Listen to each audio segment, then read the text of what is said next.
Hi, good morning. Welcome to everybody. Welcome to another episode of PR Cricket Chat. To start off with, wish you and your families and loved ones a very, very happy Deepavali. Stay safe, enjoy the festival.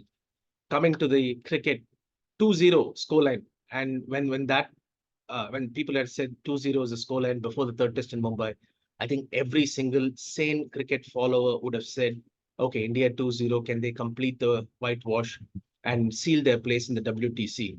But 10 days is a long time in cricket. Series started on October 16th. Here we are sitting before the third test, and India is down 0-2 in only 6 days of cricket. No test has gone the full distance.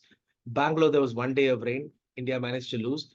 Pune, there were 3 days. India managed to lose. So, series scoreline is a stunning one, but well played, New Zealand. But India have much to play for in this third test. Why? One, because their batsmen need to be in form going into Australia. The people on your screen, Virat Kohli, hasn't has had an average of 21.5 this year, so he needs a massive uplift. So he needs some runs. So does Rohit Sharma. Rohit Sharma's approach, the positivity is great in T20, which doesn't play anymore, and ODIs, but he's playing like a kamikaze batsman. He is not playing beyond 30, 40 balls, and you can't do that in Test cricket. So Rohit needs a massive reboot in his approach. Attack. Nobody's saying don't attack. Attack judiciously. And more importantly, I think this is the last time you're going to see Rohit Sharma, Virat Kohli, Ashwin, and Jadeja in a test at home. I don't think all four of them will be around when the next home season starts in October, because India have 5 matches in Australia after this and 5 tests in England next summer.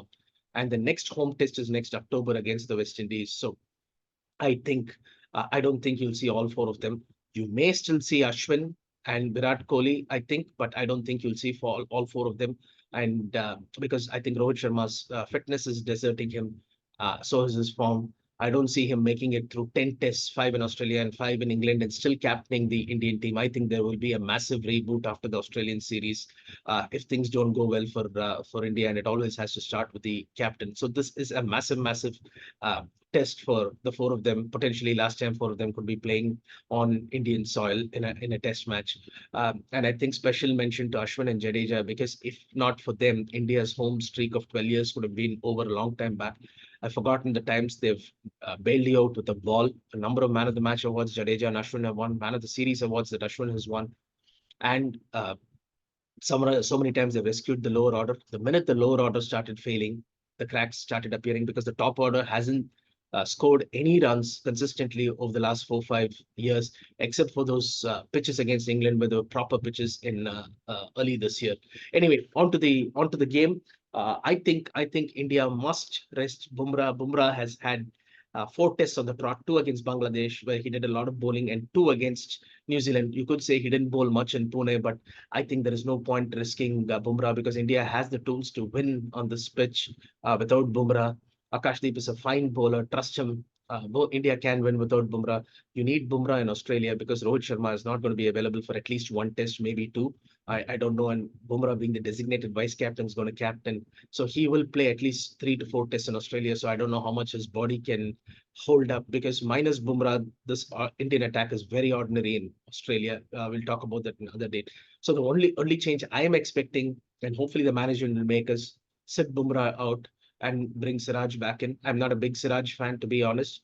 Harshit Rana could play. That is also a possibility. Let's see, because there's no point giving Harshit Rana a debut in Australia. Would rather give him a debut in India. So to let him overcome his first test blues, and better to do it at home than overseas.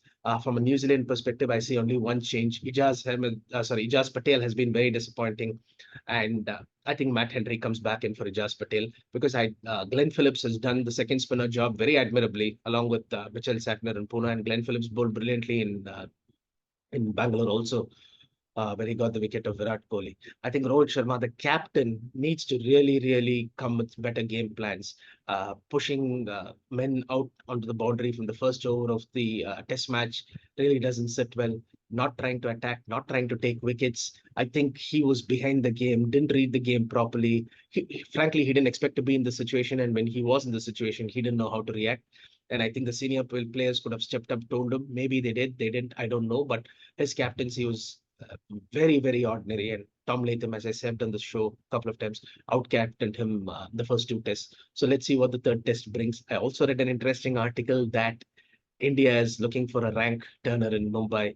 And I think on a normal turner, where one ball turns and the other doesn't, India were caught out in Pune.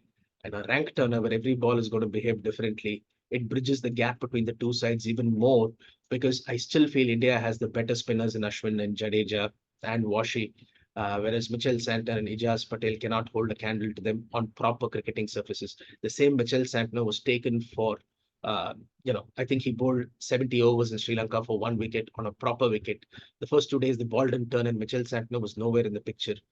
And I think those are the kind of pitches India need to prepare, because, uh, you know, uh, on a turning pitch, it's a lottery. A lot of people from overseas, I think as recently as the Australian tour last year, have come and taken wickets on lottery pitches. Joe Root took a fifer once.